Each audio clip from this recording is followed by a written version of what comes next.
Olá pessoal, tudo bem com vocês? Espero que sim. Eu sou Andresa, narradora do Lendo Entre Linhas, um canal de audiolivros que já conta com vários títulos em formato de áudio. Mas desejamos trazer muito mais. E para fazer isso acontecer, precisamos da sua ajuda. Que tal ser um apoiador do canal? Você pode fazer uma doação no valor que desejar, através do link ou a chave Pix listados aqui na descrição do vídeo. Sua doação é muito importante para manter o canal ativo e a leitura chegando cada vez mais longe. Contamos com você. Beijão e fiquem com os novos capítulos a seguir. Capítulo 13. A Lira de Apolo. Assim chegaram aos telhados. Ela deslizava sobre eles, leve e experiente como uma andorinha. O olhar de ambos percorreu o espaço deserto entre os 3 domos e o frontão triangular. Acima de Paris, cujo vale se descortinava inteiro em laboriosa atividade, ela respirou intensamente. Olhou para Raoul com confiança. Chamou-o para bem perto dela e, lado a lado no topo do mundo, caminharam pelas ruas de zinco e avenidas de ferro. Miraram suas formas gêmeas nos vastos reservatórios, cheios de uma água estagnada, onde no verão os pequenos bailarinos, uns 20 garotinhos, mergulham e aprendem a nadar. Sempre fiel a seus passos, a sombra atrás deles surgira achatando-se sobre os telhados, alongando-se com movimentos de asas negras nas encruzilhadas dos becos de ferro, rodopiando ao redor dos tanques, contornando, silenciosa, os domos. Os 2 infelizes, que nem desconfiavam de sua presença, finalmente se sentaram confiantes sob a alta proteção de Apolo, que num gesto de bronze erguia sua prodigiosa lira no coração de um céu em fogo. Uma noite quente de primavera o cercava. Nuvens que acabavam de receber do poente sua leve túnica de ouro e púrpura passavam lentamente, deixando-a arrastar-se acima dos 2 jovens. Christine disse a Raoul: "Logo estaremos indo mais longe e depressa do que as nuvens, até ao fim do mundo. E então você me abandonará, Raoul. Mas quando chegar o momento de você me raptar, se eu não consentir mais em segui-lo, pois bem, Raoul, carregue-me com você." Com que força, que parecia dirigida contra si mesma, ela disse isso, enquanto se aconchegava nervosamente contra ele. Impressionado, o rapaz indagou: "Receia mudar de opinião, Christine?" "Não sei," ela disse, sacudindo estranhamente a cabeça. "É um demônio." E foi percorrida por um calafrio. Encolheu-se nos braços dele com um gemido. "Agora tenho medo de voltar a morar com ele, dentro da terra." "O que o obriga a voltar para lá, Christine?" "Se eu não voltar para junto dele, grandes tragédias podem sobrevir. Mas não aguento mais. Não aguento mais. Sei perfeitamente que devemos ter pena das pessoas que moram embaixo da terra, mas este é horrível demais. O momento, contudo, se aproxima. Só tenho mais um dia. E se eu não for, será que ele virá me buscar com sua voz? Ele me arrastará para sua morada debaixo da terra e se porá de joelhos diante de mim com sua caveira, e dirá que me ama, e cairá em prantos. Ah, essas lágrimas, Raoul, essas lágrimas nos 2 buracos da caveira. Não posso mais ver essas lágrimas correrem." Contorceu as mãos horrivelmente, enquanto Raoul, igualmente prisioneiro daquele desespero contagioso, apertava-a contra seu coração. Não, não. Você não ouvirá mais ele dizer que a ama. Não verá mais suas lágrimas correrem. Fujamos. Imediatamente, Christine. Fujamos." E já queria arrastá-la. Ela o deteve. Não, não, disse, balançando dolorosamente a cabeça. "Agora não. Seria tarde demais. Permita que ele me ouça cantar. Amanhã à noite, pela última vez. Depois iremos. À meia-noite, venha me pegar no meu camarim. À meia-noite em ponto. A essa altura ele estará me esperando na sala de jantar do lago. Estaremos à vontade e poderá me levar. Mesmo que eu recuse, terá que me jurar isso, Raul, pois sinto claramente que, dessa vez, se voltar lá, talvez nunca mais retorne. Acrescentou. Você não pode compreender. Deu um suspiro que lhe pareceu respondido por outro atrás dela. Você não ouviu? Ela batia os dentes. Não, asseverou Raul. Não ouvi nada. É horrível, ela confessou. Tremer o tempo todo assim. Aqui, contudo, não corremos nenhum perigo. Estamos em nossa casa. Na minha casa. No céu. Ao ar livre em pleno dia. O sol está em chamas e as aves noturnas não gostam de olhar o sol. Nunca ouvi a luz do dia. Deve ser medonho. Ela balbuciava, voltando para Raul os olhos esgazeados. A primeira vez que o vi, achei que ele ia morrer. Por quê? Perguntou Raul, realmente assustado com o tom que aquela estranha e assombrosa confidência assumia. Porque achou que ele ia morrer. Porque eu o tinha visto. Dessa vez, Raul e Christine voltaram-se ao mesmo tempo. Há alguém sofrendo aqui, exclamou Raul. Talvez um ferido... Você ouviu? Eu não saberia dizer, confessou Christine. Mesmo quando ele não está presente, meus ouvidos ecoam seus suspiros. Mas se você ouviu... Levantaram-se, olharam ao redor. Estavam efetivamente sozinhos no imenso telhado de chumbo. Sentaram-se. E Raul perguntou. Como o viu pela primeira vez? Fazia 3 meses que eu o ouvia sem vê-lo. A primeira vez que o ouvi, acreditei como você que aquela voz adorável que se pusera subitamente a cantar ao meu lado, cantava num camarim próximo. Saí, procurei-a em toda parte, mas como sabe, Raul, meu camarim é muito isolado e não conseguia encontrar a voz fora dele quando ela permanecia fielmente ali. E não só cantava como falava, respondia às minhas perguntas como uma verdadeira voz de homem, com a diferença de que era bela como a voz de um anjo. Como explicar tão incrível fenômeno? Eu nunca tinha esquecido o anjo da música que meu pobre pai prometera me enviar quando morresse. Ouso referir-me a tamanha infantilidade, Raul, porque você conheceu meu pai. Ele lhe quis bem e você acreditou junto comigo quando era menino no anjo da música. Portanto, tenho certeza de que não sorrirá e tampouco zombará. Eu tinha conservado, querido, a alma delicada e crédula da pequena Lot e não teria sido a companhia da senhora Valérios que a extinguiria. Carreguei essa alminha branca em minhas mãos ingênuas. Ingenuamente a estendi, oferecendo-a à voz de homem que julguei ser o anjo.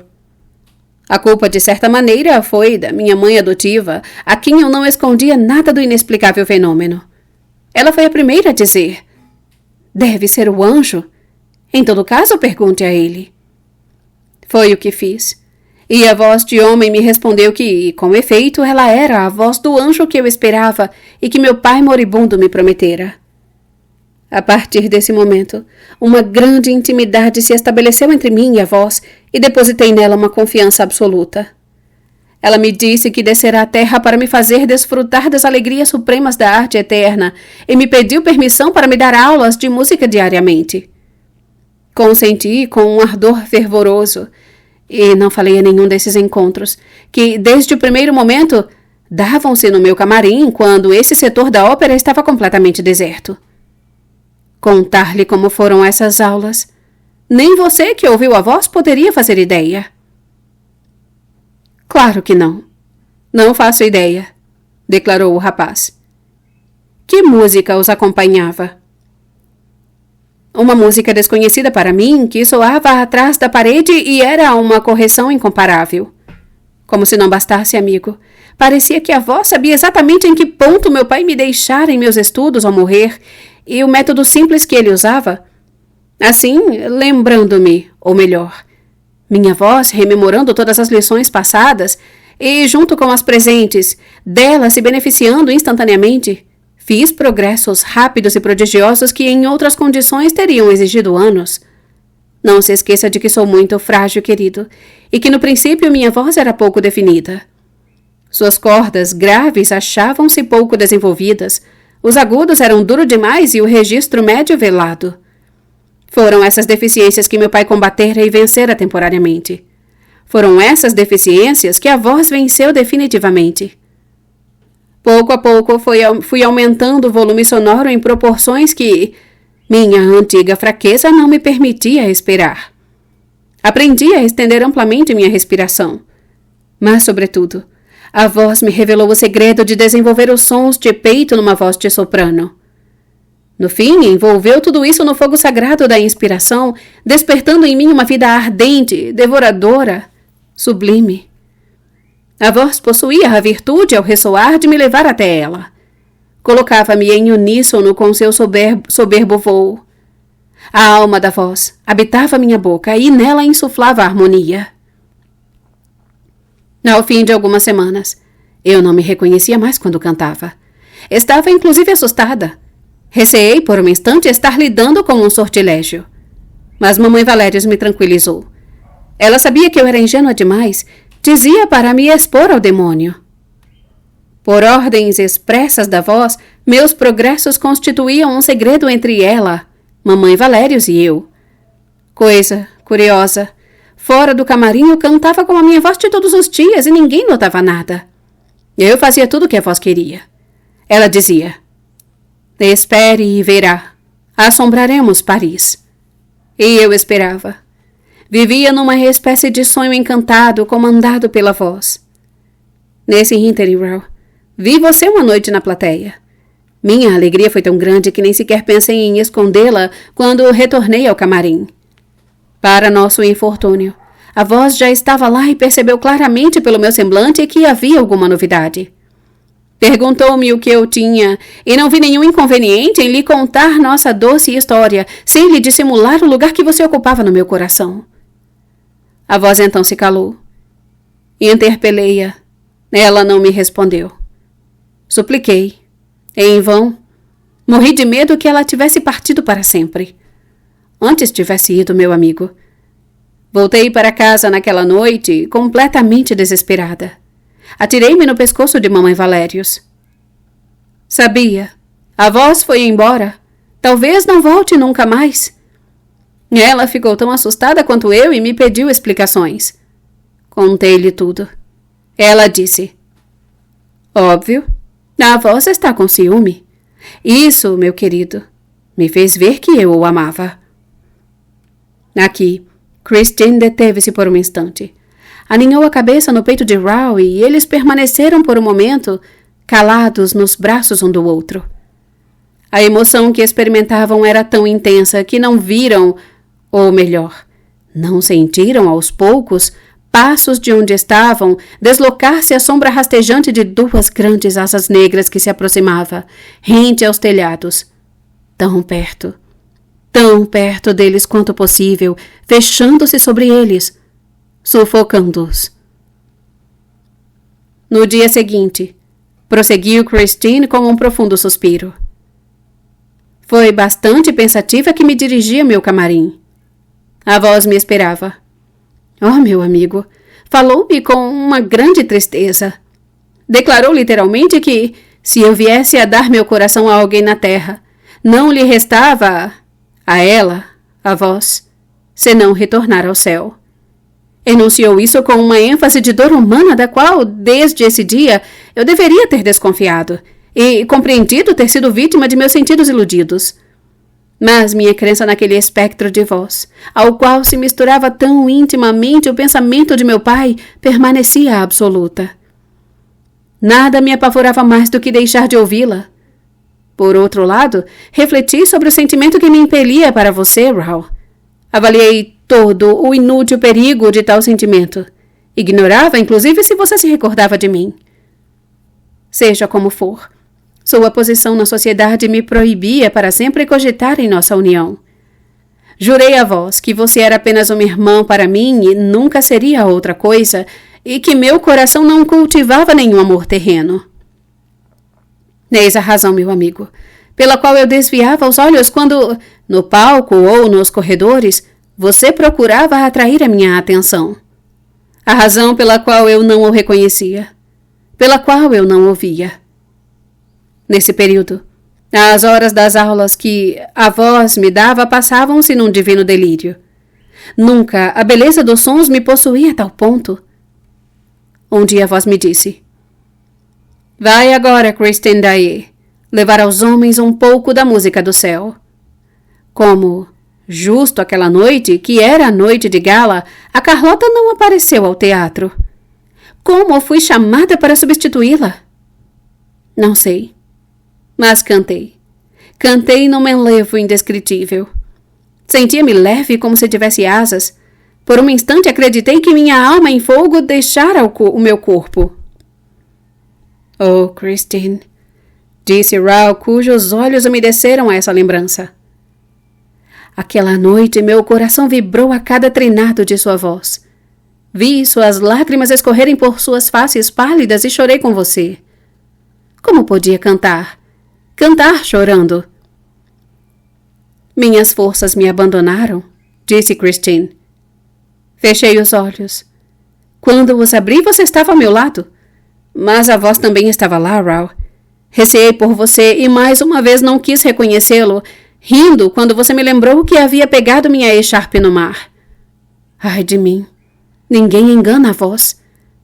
Ela o reconheceu. Ela... E estava com ciúme.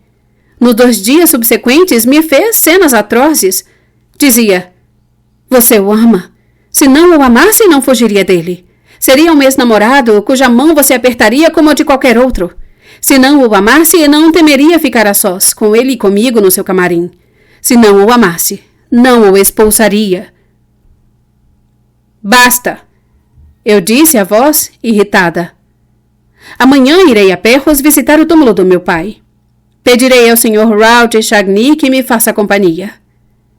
E ela respondeu: fique à vontade, mas saiba que eu também estarei em Perros, pois estou sempre onde você está, Christine. E se continua digna de mim, se não mentiu, executarei quando soar 00:30 no túmulo do seu pai a ressurreição de Lázaro ao violino do defunto. Assim fui levada, querido, a lhe escrever a carta que o fez ir a Perros. Como pude ser enganada a esse ponto? Como, diante da suscetibilidade da voz, não duvidei de alguma impostura? Ai de mim!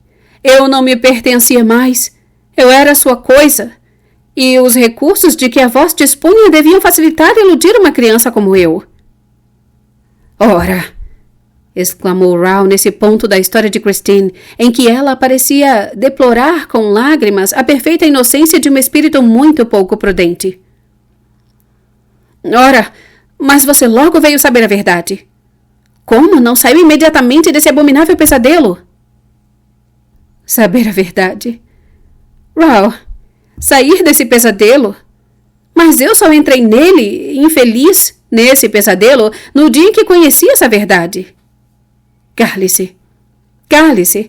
Eu não lhe disse nada, e agora que vamos descer do céu para a terra. Tenha compaixão de mim, Raoul. Tenha compaixão. Uma noite fatal. É curioso. Noite em que tantas desgraças viriam a acontecer. Noite em que a Carlota julgou-se transformada num horrível sapo e pôs-se a coachar como se tivesse morado a vida inteira à beira de um pântano. Noite em que a sala viu-se subitamente mergulhada na escuridão sob o estrondo do lustre que se espatifou no assoalho. Houve mortos e feridos essa noite. O teatro inteiro reverberava os mais tristes clamores. Meu primeiro pensamento, Raoul, com a deflagração da catástrofe, foi ao mesmo tempo para você e para vós, pois nessa época vocês eram as 2 metades do meu coração. Fiquei imediatamente tranquilizada quanto a você, pois o tinha visto no camarote do seu irmão e sabia que não corria perigo. Quanto a vós, ela me comunicou que assistiria à representação e temi por ela. Sim, medo real, como se ela fosse uma pessoa comum, viva que pudesse morrer. Dizia comigo: Meu Deus! O lustre talvez tenha esmagado a voz. Via-me então no palco e tão transtornada que já me preparava para atravessar a plateia atrás da voz, quando me ocorreu que, se não lhe tivesse acontecido nada de ruim, ela deveria estar no meu camarim, para onde teria se dirigido a fim de me tranquilizar. Corri para lá. A voz não estava. Tranquei-me e, com lágrimas nos olhos, supliquei-lhe que, se ainda estivesse viva, se manifestasse. A voz não me respondeu, mas subitamente ouvi um longo e admirável gemido que eu conhecia bem. Era o lamento de Lázaro, quando, ouvindo a voz de Jesus, começa a erguer as pálpebras e a ver novamente a luz do dia. Eram as plangências do violino do meu pai. Eu reconhecia sua arcada, a mesma Raul que antigamente nos paralisava nos caminhos de Perros, a mesma que enfeitiçara a noite do cemitério. E então, no instrumento invisível e triunfante, ressurgiu o grito de alegria da vida, e a voz, fazendo-se finalmente ouvir, pôs-se a entoar a frase dominadora e soberana. Vem e crê em mim. Aquele que crê em mim ressuscitará. Anda, aquele que crê em mim não morrerá. Eu não saberia lhe dizer a impressão que recebi dessa música, que cantava a vida eterna quando, bem ao nosso lado, pobres infelizes esmagados por aquele lustre fatal rendiam a alma. Pareceu-me que ela me ordenava a mim também que viesse, me levantasse e caminhasse para ela. Ela se afastou e eu a segui. Vem e crê em mim. Eu cria e a seguia. Seguia e, coisa extraordinária, meu camarim, conforme eu andava, parecia se expandir e expandir. Havia ali evidentemente um jogo de espelhos, pois eu tinha o espelho à minha frente e, de repente, sem saber como, vi-me fora do meu camarim. Nesse ponto, Raul interrompeu bruscamente a moça. O quê? Sem saber como? Christine, deveria ter procurado parar de sonhar. Oh, pobre amigo, eu não estava sonhando. Vi-me fora do meu camarim sem saber como. Você que uma noite me viu desaparecer dali, meu amigo, talvez pudesse me explicar. Mas eu não posso. Só posso lhe dizer uma coisa. É que, vendo-me diante do meu espelho, de repente não o vi mais à minha frente e o procurei atrás. Mas não havia espelho. Não havia mais camarim. Eu estava num corredor escuro, com medo, e gritei. Estava um breu à minha volta. Ao longe, uma tênue luminosidade vermelha clareava um ângulo de parede, um canto de encruzilhada. Gritei. Só a minha voz enchia as paredes, pois o canto e os violinos haviam se calado. E eis que, subitamente, na escuridão, uma mão pousou sobre a minha. Ou melhor, alguma coisa óssea e gelada cingiu meu pulso e não me largou mais. Gritei. Um braço me enlaçou pela cintura e me ergueu. Debati-me por um instante aterrorizada. Meus dedos escorregaram ao longo das pálpebras úmidas sem conseguirem se agarrar. Parei então de me mexer, achando que morreria de pavor. Arrastavam-me para a luzinha vermelha. Entramos naquela luz e... Então vi que estava nas mãos de um homem envolto num grande manto preto que usava uma máscara que lhe ocultava o rosto inteiro. Fiz um esforço supremo. Meus membros se enrijeceram. Minha boca se abriu novamente para berrar meu pavor, mas uma mão a fechou. Mão que senti sobre meus lábios, sobre minha carne, e que cheirava a morte. Desmaiei. Quanto tempo permaneci sem sentidos? Eu não saberia dizer. Quando abri os olhos, continuávamos o homem de preto e eu em meio às trevas. Uma lamparina largada no chão iluminava uma nascente de água que, rumorejando, saía da parede e desaparecia quase imediatamente sob o chão no qual eu estava deitada. Minha cabeça repousava no joelho do homem do manto e de máscaras negros, e meu lacônico companheiro refrescava minhas têmporas com cuidado, uma atenção e uma delicadeza que me pareceram mais horríveis de suportar do que a brutalidade do rapto a que me submetera pouco antes. Suas mãos, por mais delicadas que fossem, nem por isso deixavam de cheirar a morte. Repeli-as, mas sem força. Perguntei num sopro. Quem é o senhor? Onde está a voz? A resposta foi um simples suspiro. Subitamente, um bafejo quente passou pelo meu rosto e vagamente nas trevas, ao lado da forma escura do homem, distingui uma forma branca. A forma negra me soergueu e me depositou sobre a forma branca, e imediatamente um alegre relincho alcançou meus ouvidos estupefatos. César? Murmurei. O animal estremeceu. Meu amigo, eu estava quase deitada sobre uma sela e reconhecera o cavalo branco do profeta que eu tanto mimara com gulodices. Ora, uma noite no teatro correu o rumor de que esse animal desaparecera, tendo sido roubado pelo fantasma da ópera. Eu acreditava na voz. Nunca tinha acreditado no fantasma e, contudo, sentindo um calafrio que me perguntava se não era prisioneira dele. Chamei do fundo do meu coração a voz em meu socorro, pois nunca teria imaginado que a voz e o fantasma fossem um só. Já ouviu falar no fantasma da ópera Rao? Sim, respondeu o rapaz. Mas continue, Christine. O que lhe aconteceu quando estava no cavalo branco do profeta? Não fiz nenhum movimento e me deixei levar. Pouco a pouco, um estranho torpor sucedeu ao estado de angústia e terror em que me lançara aquela aventura infernal. A forma negra me amparava e eu não fazia mais nada para lhe escapar. Uma paz singular tomara conta de mim. Achei que estava sob a influência benfazeja de algum elixir. Tinha a plena faculdade dos sentidos. Meus olhos se acostumavam com as trevas que, de resto, davam lugar aqui e ali a breves clarões. Julguei estarmos numa exígua galeria circular e presumi que aquela galeria contornava a ópera que possui vastos porões. Uma vez, meu amigo, uma única vez, desci a esses porões prodigiosos, mas parei no terceiro, não ousando avançar mais. Mesmo assim, outros 2 andares, quase uma cidade, abriam-se sob meus pés. Mas as figuras que surgiam à minha frente me afugentaram.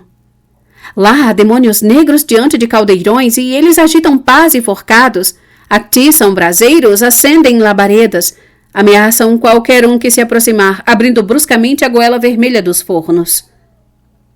Ora, enquanto César, naquela noite de pesadelo, me carregava em seu dorso, percebi de repente, ao longe, muito longe, e pequenos, minúsculos, como na ponta de uma luneta invertida, os demônios negros diante dos braseiros vermelhos de seus aquecedores.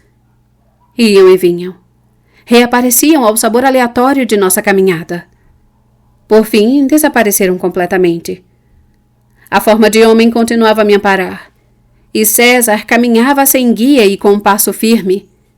Eu não saberia lhe dizer, nem de forma aproximada, quanto tempo essa viagem noturna durou.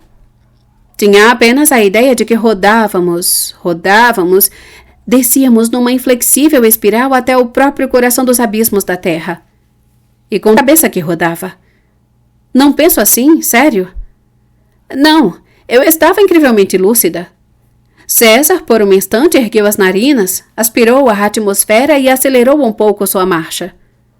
Senti o ar úmido e, então, César parou. A noite clareara. Uma luz azulada nos cercava. Verifiquei onde estávamos. À beira de um lago cujas águas de chumbo se perdiam ao longe no breu. Mas a luz azul clareava essa margem onde, no cais, avistei uma pequena barca presa numa argola de ferro. Eu tinha certeza de que tudo aquilo existia. A visão daquele lago e daquela barca subterrâneos não tinha nada de sobrenatural. Mas pense nas condições excepcionais em que alcancei aquela margem. Mais medo não sentiam as almas dos mortos ao chegarem ao estige. Caronte certamente não era mais lúgubre, nem mais mudo do que a forma de homem que me transportou na barca. O elixir esgotara seu efeito? O frescor daquelas paragens era suficiente para me devolver completamente a mim mesma? Mas meu torpor deu uma trégua e esbocei alguns movimentos que assinalavam a volta do meu terror. Meu sinistro companheiro deve ter percebido isso, pois, com um gesto rápido, despachou César, que fugiu pelas trevas da galeria e cujas 4 ferraduras eu ouvi retinindo nos degraus sonoros de uma escada. Então o homem saltou para dentro da barca, Soltou seus cabos de ferro, apoderou-se dos remos e remou com força e presteza. Seus olhos sob a máscara não despregavam de mim. Eu sentia no corpo o peso de suas retinas imóveis.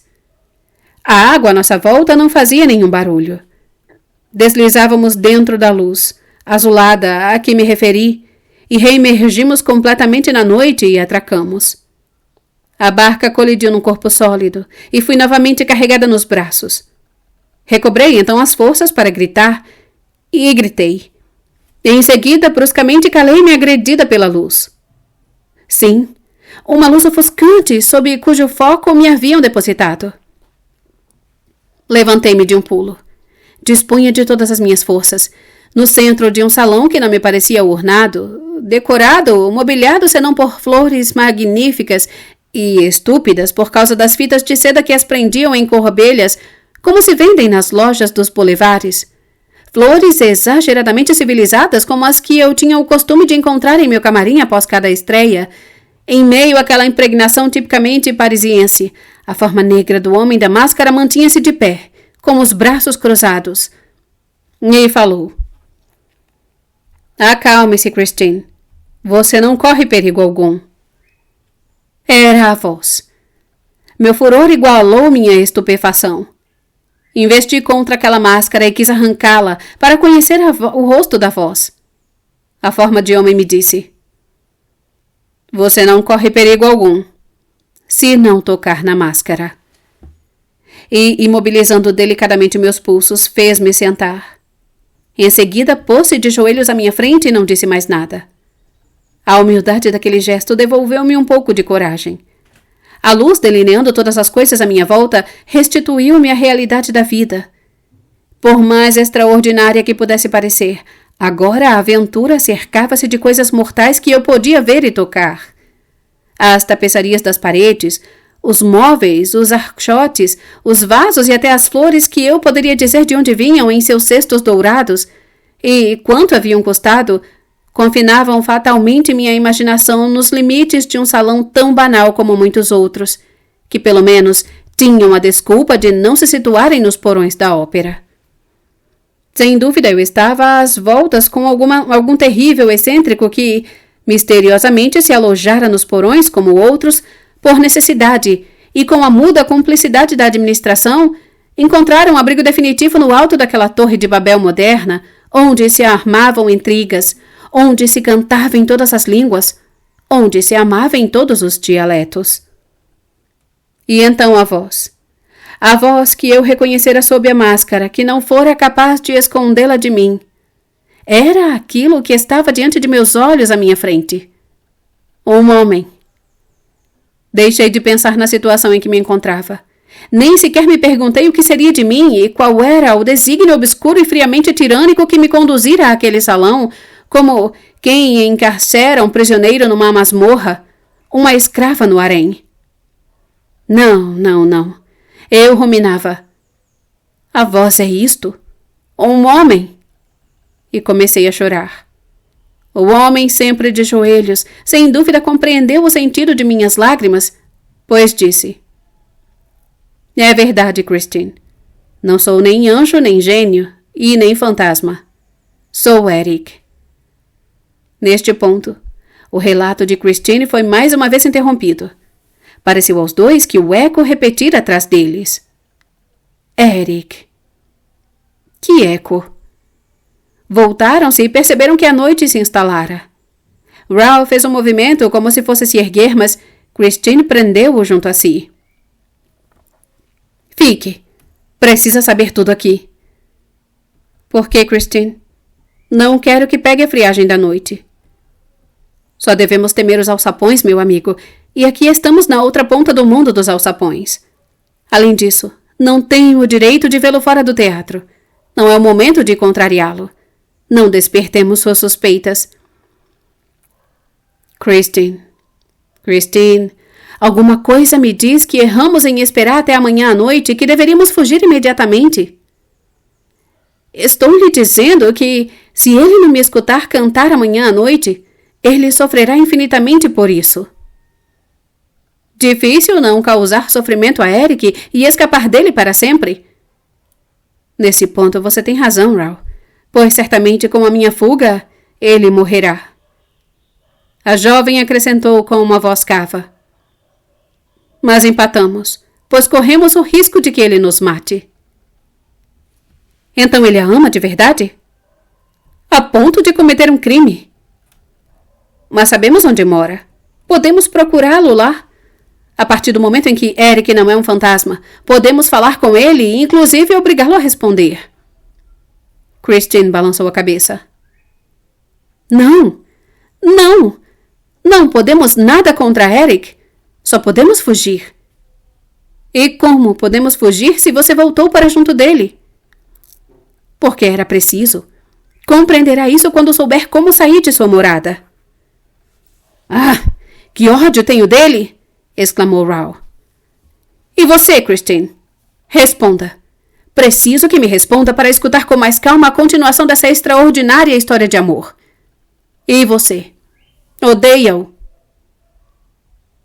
Não, disse Christine simplesmente. Ai, por que tantas palavras? Certamente o ama. Seu medo, seus terrores, tudo isso também é amor e do mais delicioso. O inconfessável, ruminou Raul com amargura. Aquele que quando pensamos nele dá calafrios. Imagine, um homem que mora num palácio subterrâneo. E riu. Quer então que eu volte para lá? Interrompeu bruscamente a moça. Preste atenção, Raul. Não voltarei mais de lá. Houve um silêncio terrível entre os três. Os dois que falavam e a sombra que estava atrás. Antes de responder, disse finalmente Raul com uma voz lenta. Eu desejaria saber que sentimento ele lhe inspira, uma vez que não o odeia. Horror, ela disse, e lançou esta palavra com tamanha força que elas cobriram os suspiros da noite. É o que há de mais terrível. Sinto horror por ele e não o odeio. Ela continuou numa agitação crescente. Como odiá-lo, Raul? Visualize Eric aos meus pés na morada do lago nos porões. Ele se acusa, se amaldiçoa, implora meu perdão, confessa sua impostura. Ele me ama. Deposita aos meus pés um imenso e trágico amor. Ele me raptou por amor. Confinou-me com ele nas entranhas da terra por amor, mas me respeita, rasteja, geme, chora.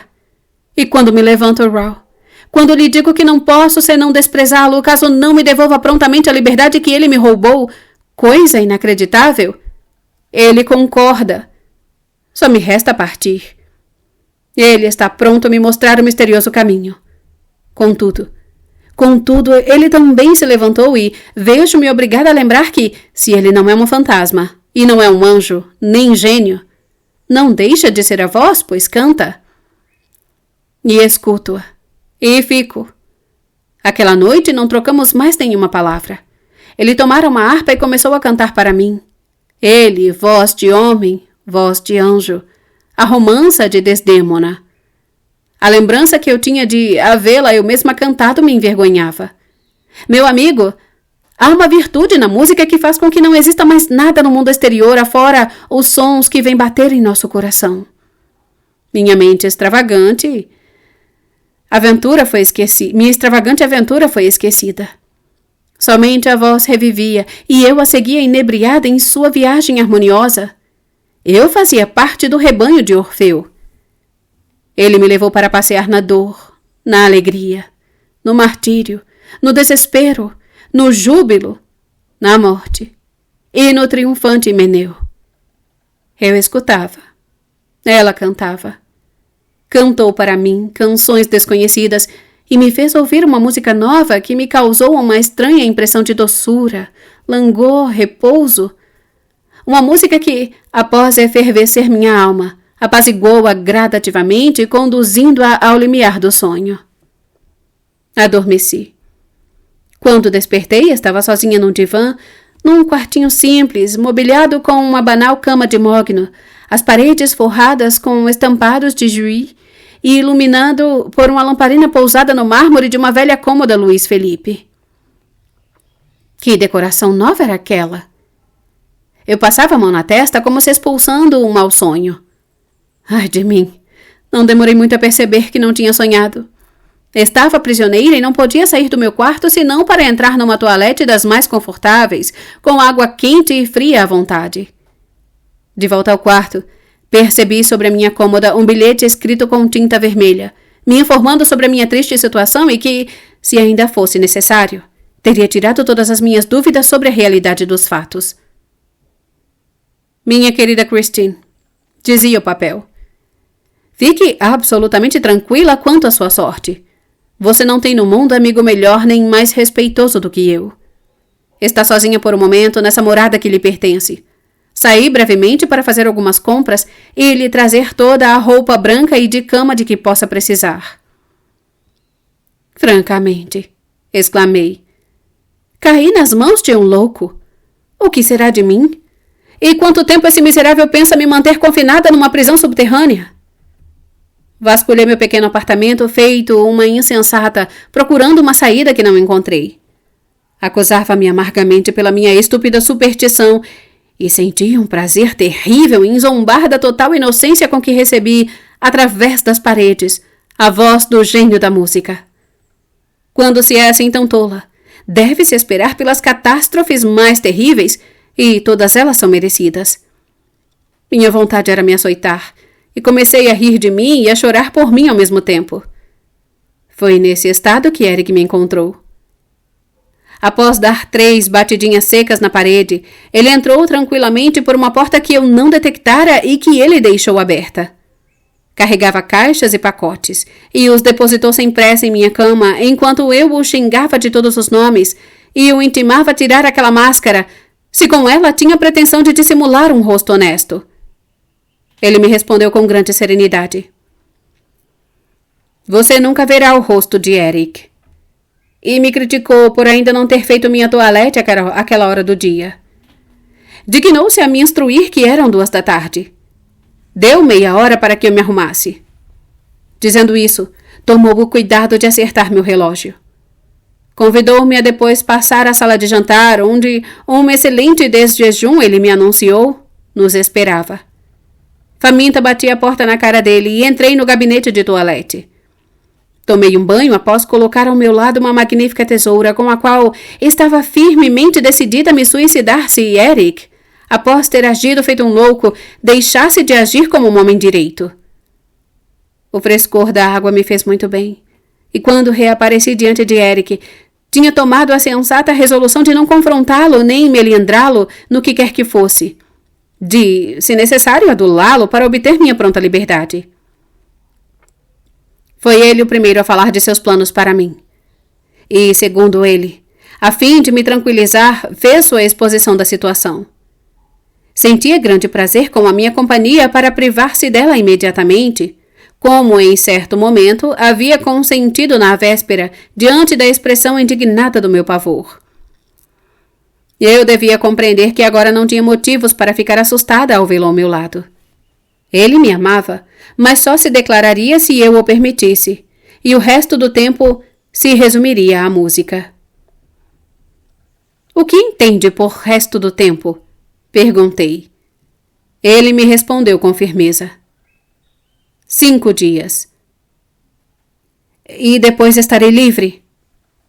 Sim, Christine. Pois, transcorridos esses 5 dias, você terá aprendido a não ter mais medo de mim.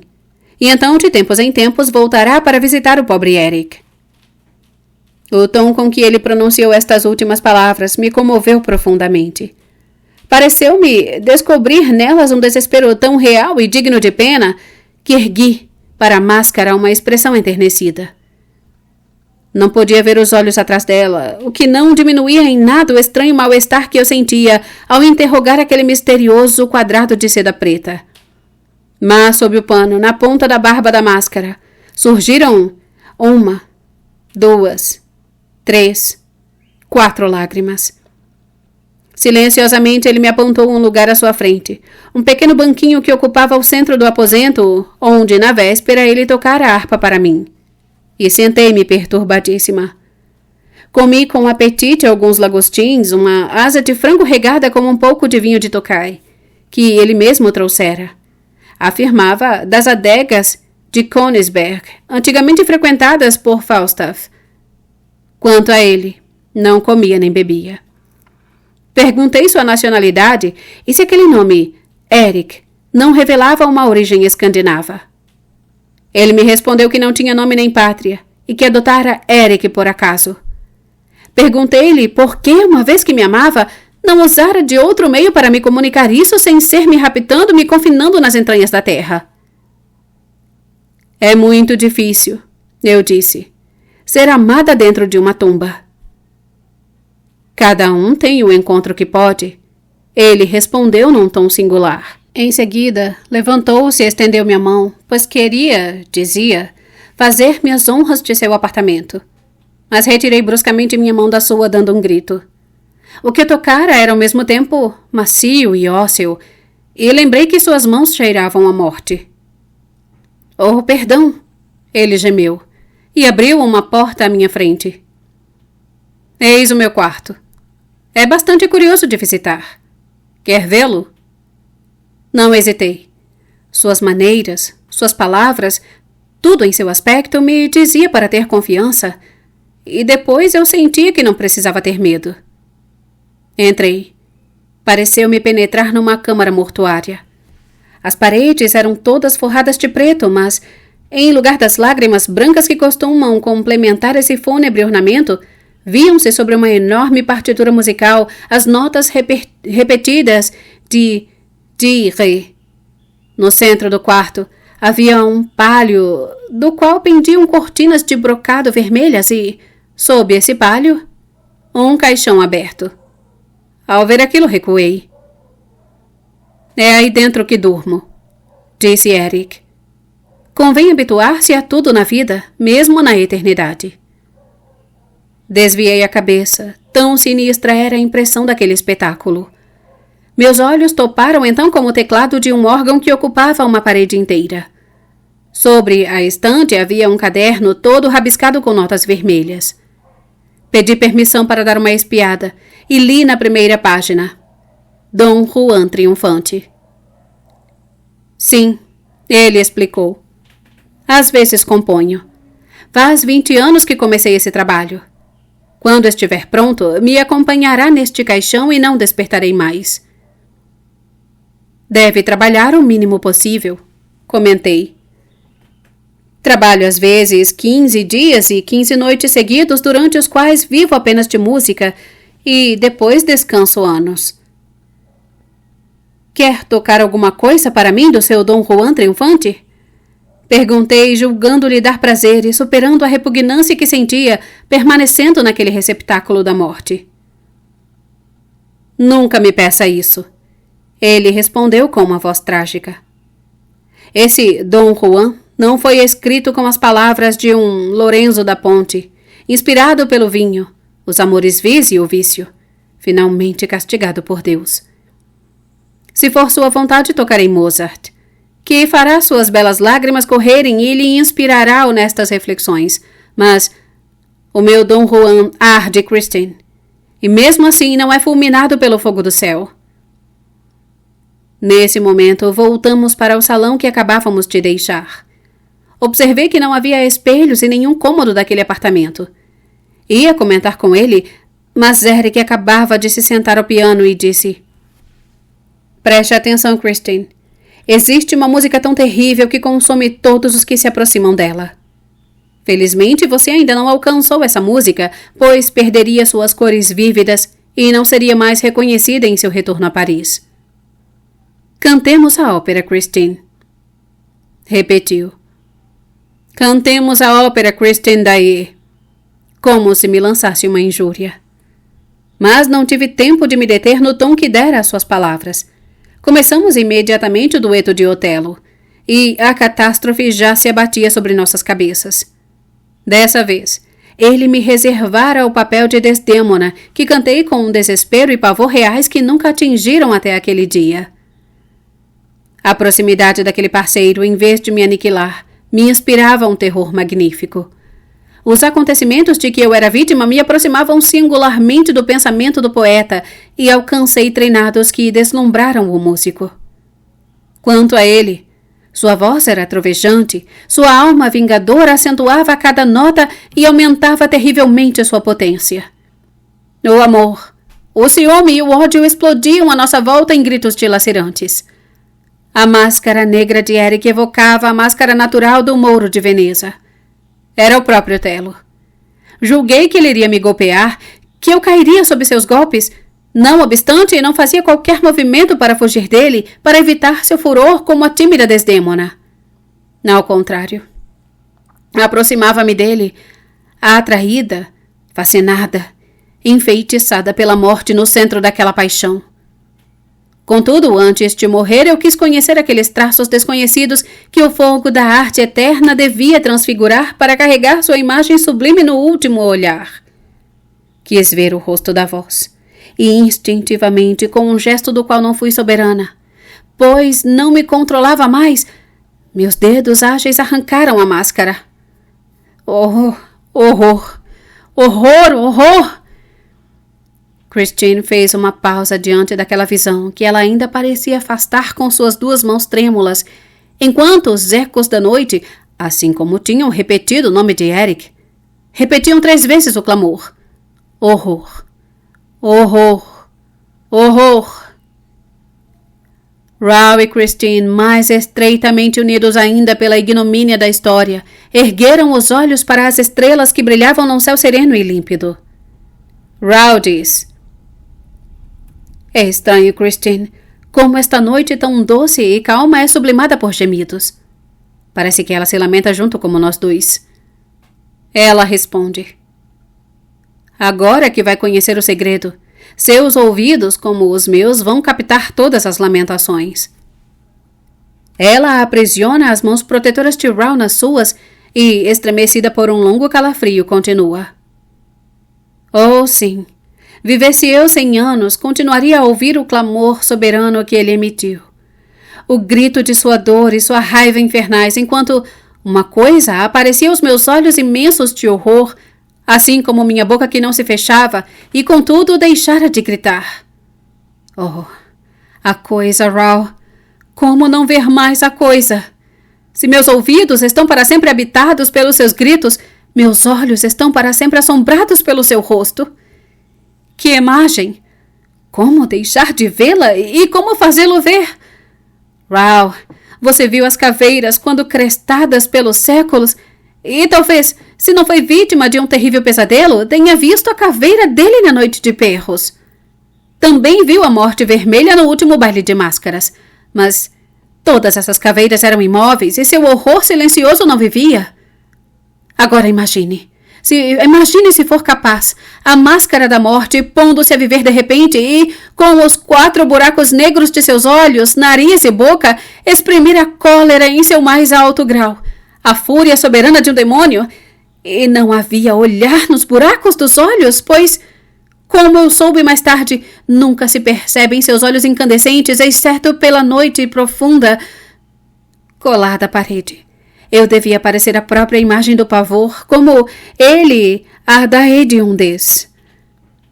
Então, ele aproximou-se de mim, um ranger medonho de seus dentes sem lábios, e enquanto eu caía de joelhos, sibilou odiosamente coisas insensatas, palavras sem nexo, maldições, delírio. E eu sei, debruçado sobre mim. Veja! Ele exclamava. Você quis ver? Veja! Delicie seus olhos, embriague sua alma com a minha maldita feiura. Mire o rosto de Eric. Agora conhece o rosto da voz. Não lhe bastava? Vamos, me ouvir? Quis saber como eu era feito. Vocês, mulheres, são muito curiosas. E punha-se a rir, repetindo: vocês, mulheres, são muito curiosas. Como um riso estrepitoso, rouco, espumante, formidável. Dizia ainda coisas assim: está satisfeita? Sou ou não sou bonito? Quando uma mulher me vê como você, ela é minha. Ela me ama para sempre. Faça um pouco do gênero Dom Juan. E aprumando-se com toda a sua envergadura, as mãos na cintura pavoneando sobre seu ombro, a coisa medonha que era sua cabeça tonitruava. Olhe para mim, sou o Dom Juan triunfante. Como eu me desviava pedindo misericórdia, ele me puxou até ele pela cabeça pelos cabelos, nos quais seus dedos a morte haviam penetrado. Basta! Basta! Interrompeu Raoul. Vou matá-lo! Vou matá-lo! Em nome do céu, Christine, diga onde fica a sala de jantar do lago. Preciso matá-lo. Se quer saber. Cale-se, Raoul. Sim, quero saber como e por que você voltou para lá. Eis o segredo, Christine. Cuidado. Não existe outro. Mas, seja como for, vou matá-lo. Oh, Raoul. Escute, por favor. Uma vez que pretende saber, escute. Ele me arrastava pelos cabelos e então... Oh, isso é ainda mais horrível. Muito bem. Fale agora! Exclamou Raoul feroz. Fale! Então ele silvou. O quê? Tem medo de mim? Isso é possível? Acha porventura que continuo de máscara, E que isto? Isto. Minha cabeça é uma máscara? Começou a berrar. Arranque então como a outra. Vamos, vamos. Mais, eu quero. Suas mãos. Dê-me suas mãos. Se elas não forem suficientes, empresto-lhe as minhas e seremos dois a arrancar a máscara. Rolei aos seus pés, mas ele agarrou minhas mãos, Raoul, e enfiou-as no horror de sua face.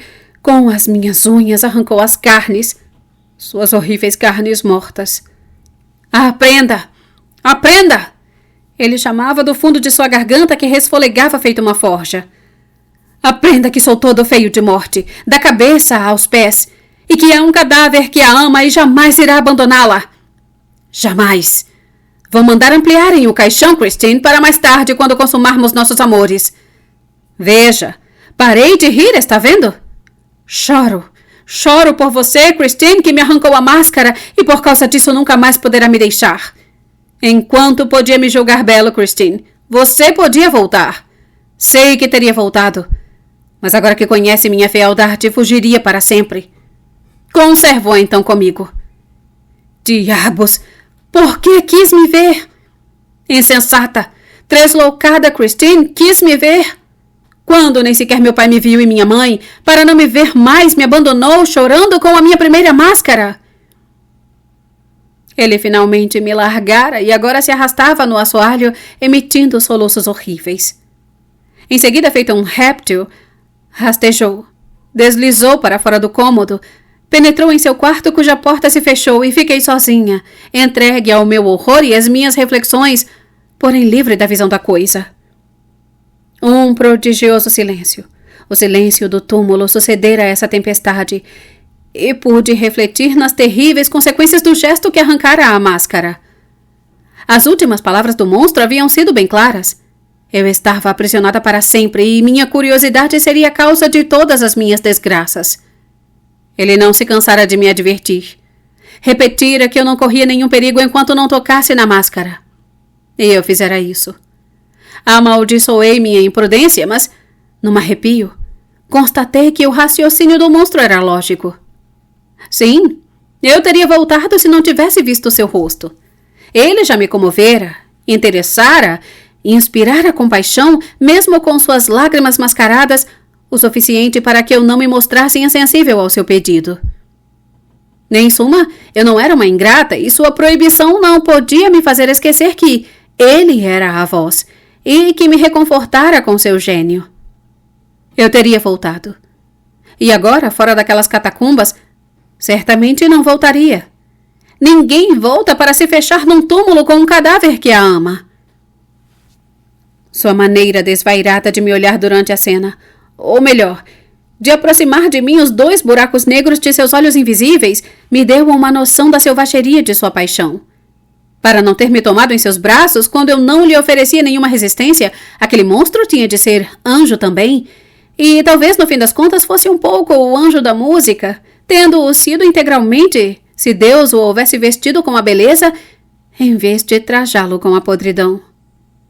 Atônita só de pensar na sorte a mim reservada, às voltas com o terror de notar a porta do quarto do caixão abrir-se novamente e rever o rosto do monstro sem máscara, eu me esgueirara no meu aposento e me apoderara da tesoura com a qual poderia pôr um termo ao meu terrível destino, quando os sons do órgão ressoaram. Foi então, meu amigo, que comecei a compreender as palavras de Eric sobre o que ele chamava, como um desprezo que me estarrecera, de a música de ópera. O que eu ouvia não tinha mais nada a ver com o que me seduzira até aquele dia. Seu Dom Juan triunfante, pois eu não tinha a menor dúvida de que ele mergulhara em sua obra-prima para esquecer o horror do minuto presente. Seu Dom Juan triunfante não me pareceu a princípio senão um longo, horrível e magnífico soluço em que o pobre Eric encerrara toda a sua maldita miséria. Eu revia o caderno com as notas vermelhas e imaginava facilmente que aquela música havia sido escrita com sangue. Ela me fazia passear por todos os detalhes do martírio. Fazia-me entrar em todos os recantos do abismo, o abismo habitado pelo homem feio. Ela me mostrava Eric batendo atrozmente sua pobre e medonha cabeça contra as pálpebras fúnebres daquele inferno e para lá fugindo para não assustar os olhares dos homens. Eu assistia, aniquilada, arfante, destroçada e vencida, à eclosão daqueles acordes gigantescos em que, quando os sons que subiam do abismo se agruparam de repente num vôo prodigioso e ameaçador, um bando rodopiante que pareceu escalar o céu como a águia ascende ao sol e aquela sinfonia triunfal como que incendiou o mundo. Compreendi então que a obra estava finalmente realizada e que a fealdade carregava nas asas do amor, ousara encarar a beleza. Eu estava como que embriagada. A porta que me separava de Eric cedeu aos meus esforços. Ele se levantara ao me ouvir, mas não ousou se voltar. Eric, exclamei, mostre-me seu rosto sem medo. Juro que você é o mais sofrido e sublime dos homens, e se agora Christine daí sentir um calafrio ao vê-lo, é porque estará pensando no esplendor do seu gênio. Então Eric se voltou, pois acreditou em mim. E eu também, desgraçadamente. Eu acreditava em mim. Ele ergueu para o destino suas mãos frenéticas e caiu aos meus pés com palavras de amor. Com palavras de amor em sua boca de morto. E a música se calara. Ele beijava a barra do meu vestido. Não percebeu que eu fechava os olhos. O que mais lhe direi, meu amigo? Agora você conhece o enredo. Durante 15 dias ele se repetiu. 15 dias que passei mentindo para ele. Minha mentira era tão terrível quanto o monstro que me inspirava. E, a esse preço, conquistei minha liberdade. Queimei a sua máscara.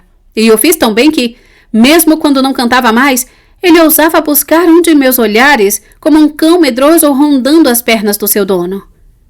Agia como uma espécie de escravo fiel, cercando-me de todas as atenções. Pouco a pouco inspirei-lhe tamanha confiança que ele ousou me levar para passear nas margens do Lago Averno e me conduziu de barca por suas águas de chumbo. Nos últimos dias do meu cativeiro, à noite, ele me fazia transpor os portões que fechavam os subterrâneos na sua escribe. Ali, uma carruagem nos esperava e levava para os solidões do Bois. A noite em que nós nos encontramos foi quase trágica para mim, pois ele sente um ciúme terrível de você que só dobrei revelando-lhe sua partida próxima. Enfim, após 15 dias desse abominável cativeiro em que ardi alternadamente de piedade, entusiasmo, desespero e horror, ele acreditou em mim quando eu lhe disse: eu voltarei. E você voltou, Christine, gemeu Raoul. É verdade, amigo. E devo dizer que não foram as terríveis ameaças com que ele sublinhou minha libertação que me ajudaram a cumprir minha palavra, mas o soluço dilacerante que ele emitiu no umbral de sua tumba. Sim, aquele soluço, repetiu Christine sacudindo dolorosamente a cabeça. me acorrentou ao infeliz mais do que eu mesma supus no momento das despedidas. Pobre Eric. Pobre Eric. Christine, disse Raoul levantando-se. Você se declarou para mim, mas poucas horas depois de recuperar a liberdade já voltava para junto de Eric. Lembre-se do baile de máscaras. As coisas estavam combinadas assim. Além disso, não se esqueça de que passei essas poucas horas com você, Raoul, sob grande perigo para nós dois. Durante essas poucas horas, duvidei que me amasse. E ainda duvida? Saiba que cada uma de minhas viagens para junto de Eric só fez aumentar meu horror por ele, pois cada uma dessas viagens, em vez de acalmá-lo, como eu esperava, deixava-o louco de amor.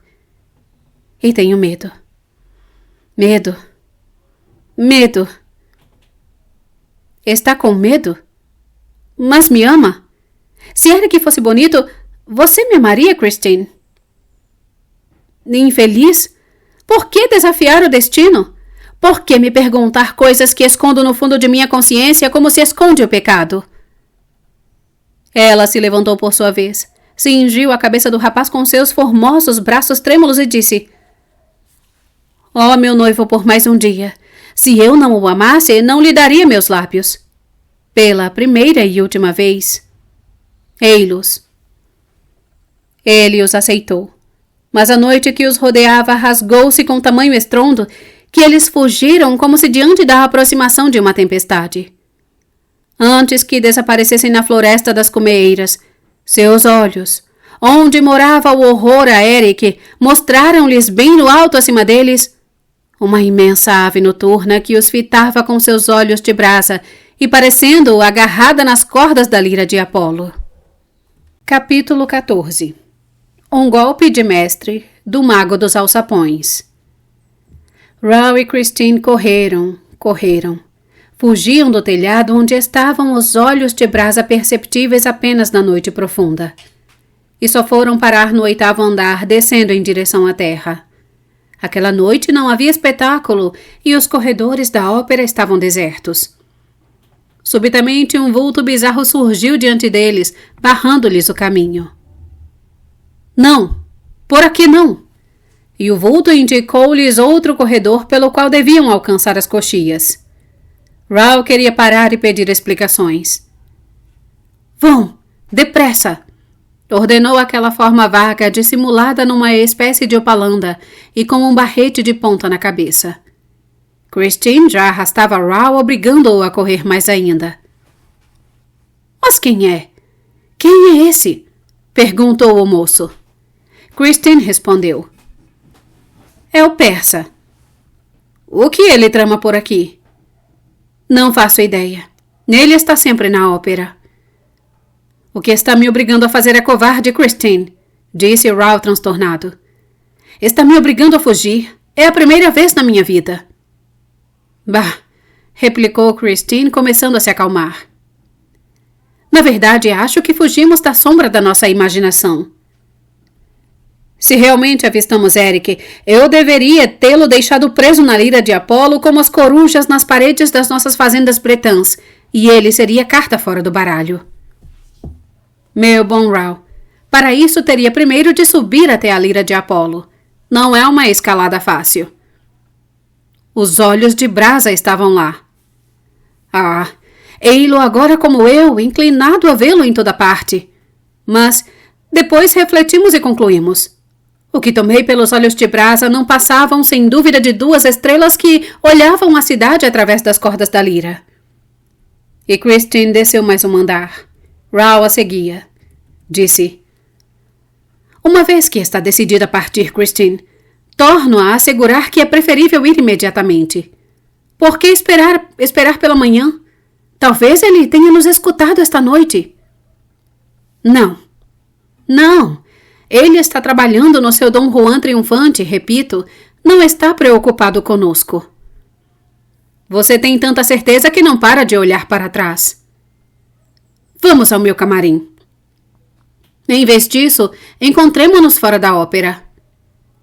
Nunca. Até o instante da nossa fuga. Faltar com a minha palavra nos traria azar. Prometi a ele que só nos encontraríamos aqui. Sorte a minha ele ter permitido isso também, disse amargamente Raoul. Saiba que foi muito temerária ao nos propor o jogo do noivado. Mas, meu querido, ele está ciente. Ele me disse. Confio em você, Christine.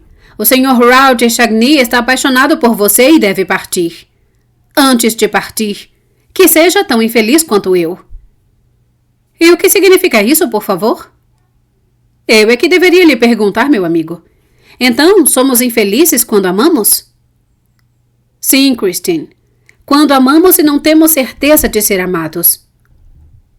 Diz isso por causa de Eric? De Eric e de mim, respondeu o rapaz, balançando a cabeça com um ar pensativo e desolado. Chegaram ao camarim de Christine. Como pode se sentir mais segura neste camarim do que no teatro? Perguntou Raoul. Assim como você o escuta através das paredes, ele pode nos escutar. Não. Ele me deu sua palavra de que não ficaria mais atrás das paredes do meu camarim e acredito na palavra de Eric. Meu camarim e meu quarto no apartamento do lago são meus, exclusivamente meus e sagrados para ele.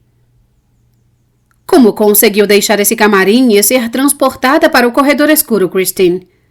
E se tentássemos repetir os seus gestos? O que acha? É perigoso, meu amigo, pois o espelho poderia me transportar de novo e, em vez de fugir, eu seria obrigada a atravessar a passagem secreta que conduz às margens do lago e ir lá chamar Eric. Ele a ouviria? Em qualquer lugar que eu chamar Eric, em qualquer lugar, ele me ouvirá. Foi ele que me disse isso. É um gênio curioso. Você não deve pensar que foi simplesmente um homem a quem deu na veneta morar debaixo da terra, Raoul. Ele faz coisas que nenhum outro homem seria capaz de fazer. Ele sabe coisas que o mundo vivo ignora. Cuidado, Christine.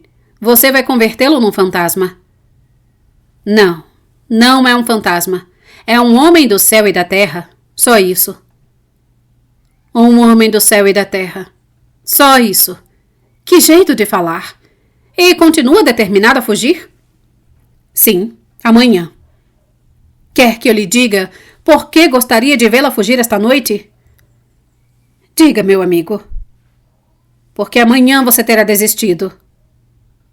Nesse caso, Raoul, você me levará à minha revelia.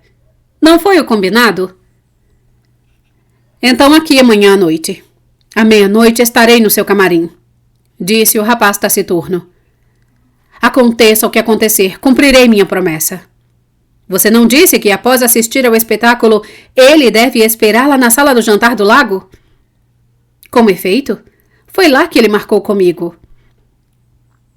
E como iria chegar à sua morada, Christine, se não sabe sair do seu camarim através do espelho?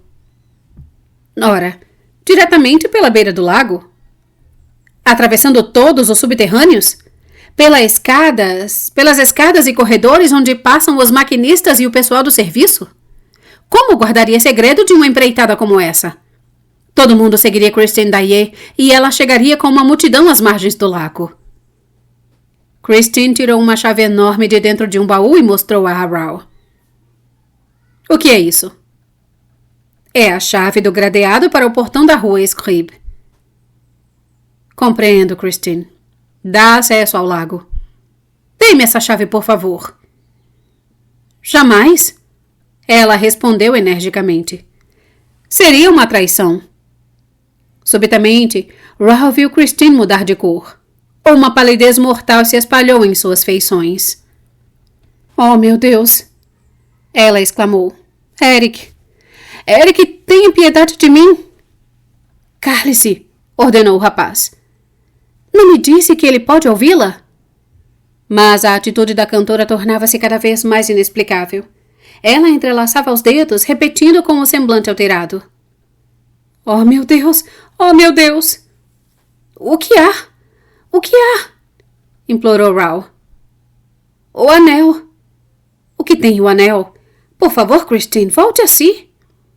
O anel de ouro que ele me deu. Ah, foi Eric que lhe deu o anel de ouro. Você sabe disso perfeitamente, Raoul. O que não sabe é o que ele falou ao entregá-lo a mim. Devolvo-lhe a liberdade, Christine, com a condição de que esse anel esteja sempre no seu dedo. Enquanto conservá-lo, estará salvo de todo perigo e Eric permanecerá seu amigo. Mas caso um dia venha separar-se dele, será amaldiçoada, Christine, pois Eric se vingará. Meu amigo, o anel não está mais no meu dedo. Estamos amaldiçoados. Foi em vão que procuraram o anel à sua volta. Não o encontraram. A moça não se acalmava. Foi quando beijei lá no alto sob a lira de Apolo. Tentou explicar tremendo. O anel deve ter escorregado do meu dedo e se perdido na cidade. Como encontrá-lo agora? E de que maldição estamos ameaçados, Raoul? Ah, fugir. Fugir imediatamente? Insistiu Raoul. Ela hesitou. Ele pensou que ela fosse concordar e então suas pupilas claras se embaraçaram e ela disse: Não, amanhã.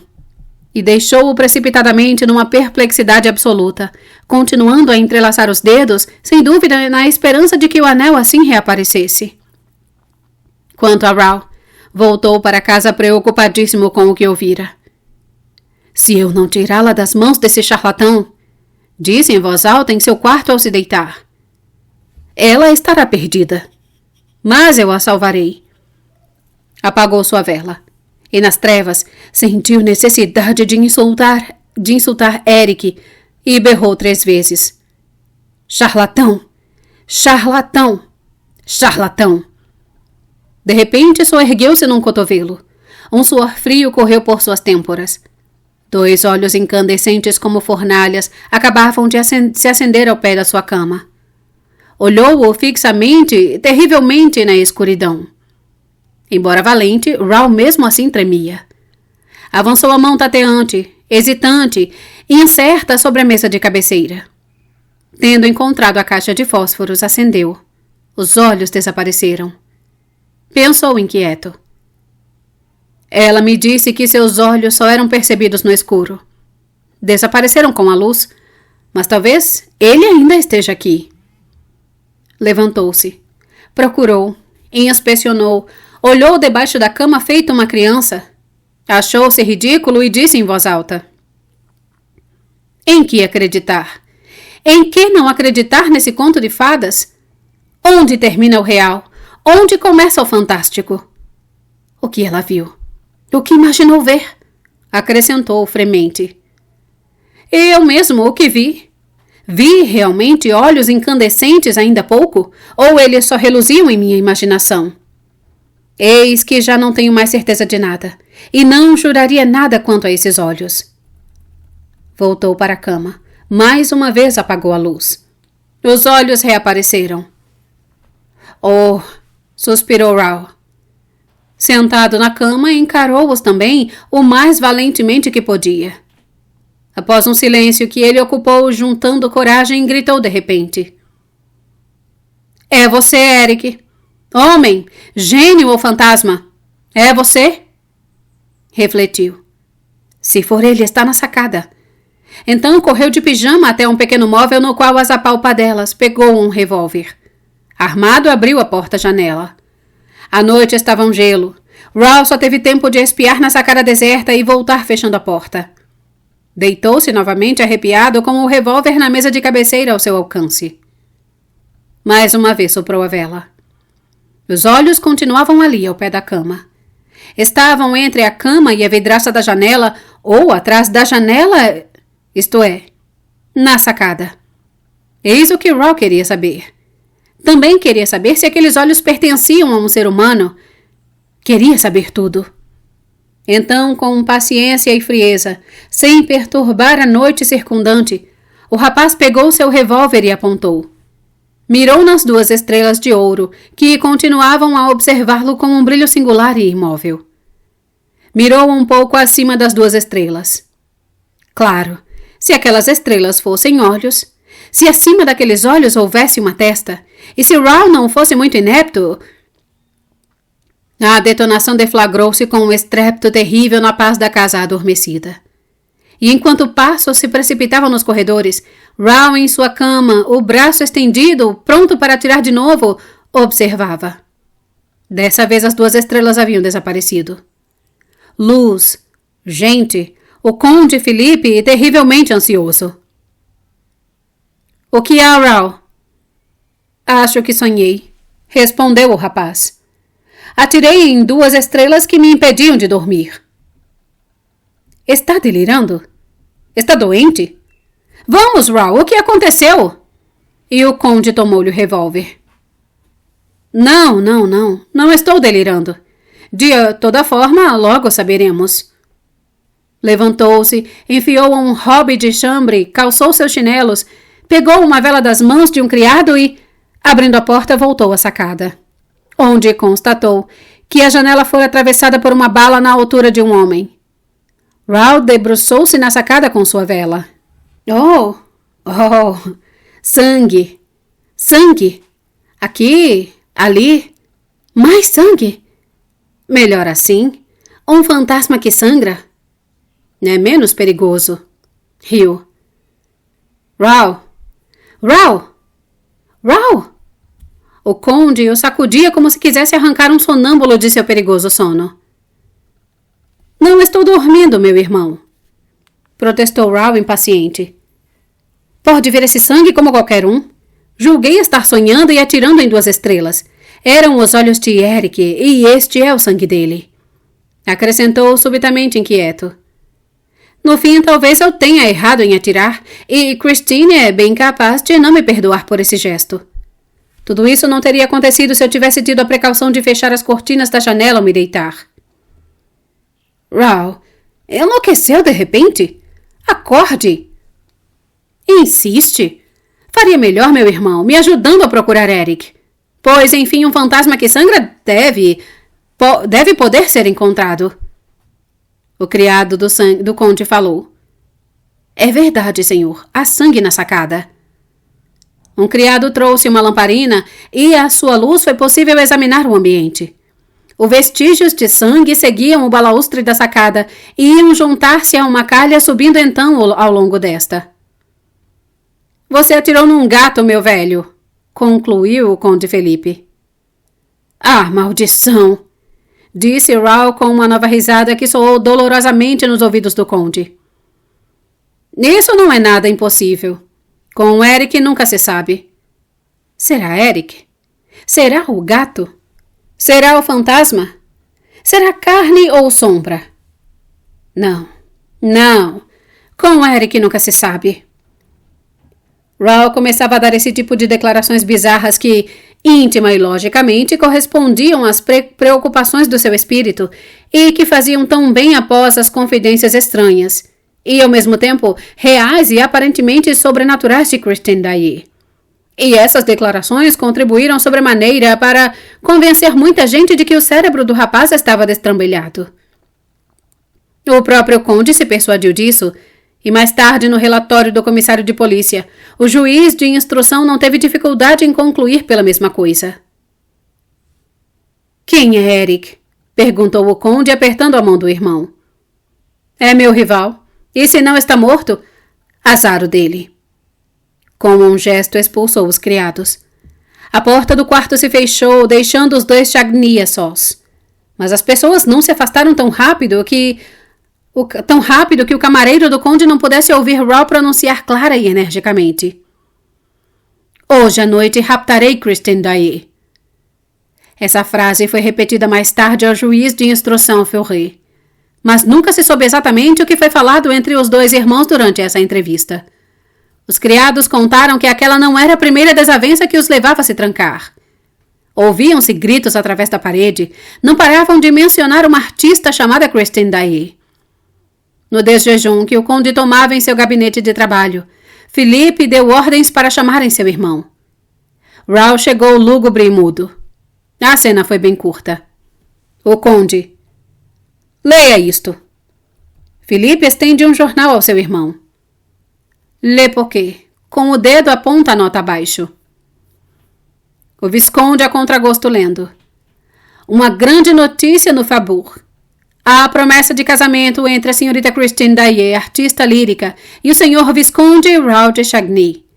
Se devemos crer nos mexericos dos bastidores, o conde Felipe jurou que, pela primeira vez na vida, os Chagny não cumpririam uma promessa.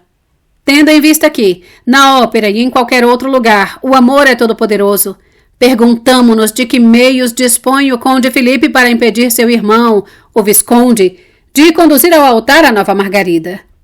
Dizem que os dois irmãos se adoram, mas o conde engana-se terrivelmente se espera que o amor fraterno vença o puro amor. O conde triste. Veja, Raoul, está nos ridicularizando. Essa pequena virou sua cabeça com essas histórias de assombração. O visconde então reproduziu o relato de Christine para o irmão. O visconde. Adeus, meu irmão. O conde. Está tudo combinado? Para esta noite? O visconde não reage. Com ela? Não cometeria essa tolice? Silêncio do visconde. Saberei como impedi-lo. O visconde. Adeus, meu irmão. E sai. Essa cena foi narrada ao juiz de instrução pelo próprio conde, que só voltaria a topar com seu irmão Raoul aquela mesma noite na ópera poucos minutos antes do desaparecimento de Christine. O dia inteiro, com efeito, foi dedicado por Raoul aos preparativos do rapto. Os cavalos, o coche, o cocheiro, as provisões, as bagagens, o dinheiro necessário, o itinerário, a fim de desorientar o fantasma, não seguiriam pela ferrovia. Tudo isso ocupou até as 9 da noite. Às 9 horas, uma espécie de berlinda com as cortinas puxadas sobre as portinholas fechadas entrou na fila para os lados da rotunda. Estava atrelada a 2 jovens e vigorosos cavalos e conduzida por um cocheiro cujo rosto era difícil de distinguir. Tão embrulhado se achava nas dobras de um cachecol. À frente dessa berlinda havia 3 coches. O inquérito estabeleceu mais tarde que eram os cupês da Carlota, que voltara subitamente a Paris, da Sorel, e encabeçando a fila do conde de Chagny. Na berlinda ninguém desceu. O cocheiro permaneceu em seu assento. Os outros 3 cocheiros permaneceram igualmente nos seus. Uma sombra envolta num grande manto negro e usando um chapéu de feltro preto passou pela calçada entre a rotunda e as equipagens. Parecia considerar mais atentamente a berlinda. Aproximou-se dos cavalos e depois do cocheiro, afastando-se em seguida sem pronunciar uma palavra. Mais tarde, o inquérito apontou que essa sombra era do visconde Raoul de Chagny. Pessoalmente, não acredito nisso, visto que naquela noite, como nas outras, o visconde de Chagny usava uma cartola que, de resto, foi encontrada. Penso antes que se tratava da sombra do fantasma que estava a par de tudo, como veremos logo adiante. Por uma estranha coincidência, representava-se Fausto. A plateia era das mais ilustres. O Faubourg estava magnificamente representado. Nessa época, os assinantes não cediam, nem alugavam, nem sublocavam, nem dividiam seus camarotes com a fiança, o comércio ou o estrangeiro. Hoje, no camarote do Marquês Fulano, uma vez que o Marquês é, por contrato, seu titular nesse camarote, dizíamos, refestela-se tal comerciante de embutidos e sua família. O que é direito do comerciante de embutidos, uma vez que ele paga o camarote do Marquês. Antigamente, esses costumes ainda eram desconhecidos. Os camarotes da ópera eram salões onde se podia ter certeza de conhecer ou encontrar pessoas da sociedade que eventualmente amavam a música. Toda essa alta sociedade se conhecia, sem que necessariamente se frequentasse. Mas sabia-se o nome de todo mundo, e a fisionomia do conde de Chagny não era ignorada por ninguém. A nota publicada pela manhã no L'Époque certamente já produzira seu efeito, pois todos os olhos voltavam-se para o camarote onde o conde Felipe, aparentemente indiferente com o semblante despreocupado, estava sozinho. O elemento feminino desse público brilhante parecia singularmente intrigado, e a ausência do visconde despertava 1000 sussurros por trás dos leques. Christine Daae foi acolhida com grande frieza. Esse público especial não lhe perdoava ter mirado tão alto. A diva constatou a má disposição de parte da plateia e tremeu nas bases. Os frequentadores assíduos que se pretendiam cientes dos amores do Visconde não se privaram de sorrir ao ouvir certos trechos do papel de Margarida. Por exemplo, voltaram-se ostentivamente para o camarote de Philippe de Chagny quando Christine cantou a frase: "Eu gostaria muito de saber quem é esse rapaz, se é um fidalgo como se intitula." Com o queixo apoiado na mão, o conde não parecia dar-se conta dessas manifestações. Fitava o palco. Mas olhava para lá? Parecia longe de tudo. Christine ia perdendo toda a segurança. Tremia. Caminhava para uma catástrofe. Carolus Fonta perguntou-se se ela não estava doente, se conseguiria resistir em cena até o fim daquele ato que era o do jardim. Na plateia, lembrava-se da calamidade ocorrida no fim deste ato com a Carlota e o Croc, histórico que interrompera momentaneamente sua carreira em Paris. Foi quando a Carlota fez a sua entrada num camarote de frente. Entrada sensacional.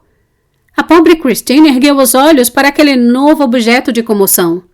Reconheceu a rival. Julgou tê-la visto rindo. Isso a salvou. Esqueceu de tudo para mais uma vez triunfar. A partir desse momento, cantou com toda a sua alma. Tentou superar o que fizera até ali e conseguiu. No último ato, quando começou a invocar os anjos e a elevar-se do chão, conquistou um novo arroubo, toda a plateia fremente, e todos acreditaram que tinha asas. Diante desse apelo sobre-humano, no centro do anfiteatro, um homem se levantara e permanecera de pé, face à atriz como se, no mesmo movimento, deixasse a terra. Era Raoul. Anjos puros, anjos radiantes. Anjos puros, anjos radiantes.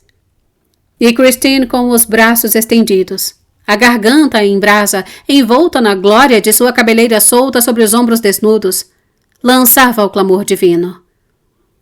Leve minha alma ao colo dos céus. Foi então que, subitamente, em brusca escuridão, desceu sobre o teatro. Foi tão rápido que os espectadores mal tiveram tempo de esboçar um grito de estupor, pois a luz voltou quase imediatamente ao palco. Mas Christine Daae não estava mais lá. Aonde teria ido? Que milagre era aquele? Todos se entreolhavam sem compreender e a emoção atingiu seu auge. A perplexidade não era menor no palco. Das coxias, muitos precipitavam-se para o lugar onde, naquele instante, mesmo Christine cantava. O espetáculo foi interrompido em meio à grande balbúrdia. Onde estão?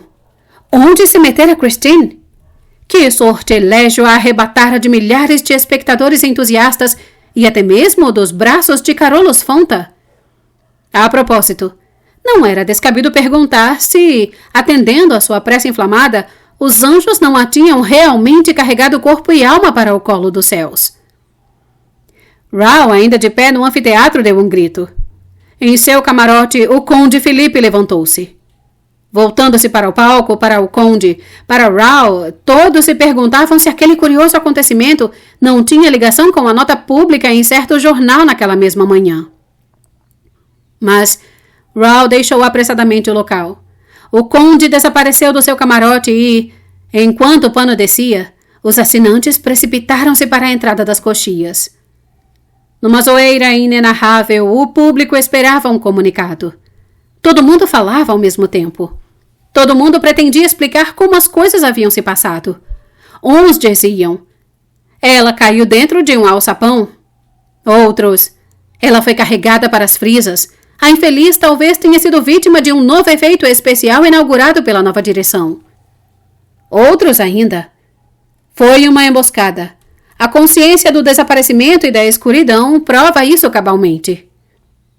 Por fim, o pano ergueu-se lentamente e, avançando até a estante do maestro, Carolus Fonta anunciou com uma voz grave e triste: Senhoras e senhores, um fato insólito que nos deixa numa profunda inquietude acaba de ocorrer. Nossa colega, Christine Daae, desapareceu incompreensivelmente diante de nossos olhos.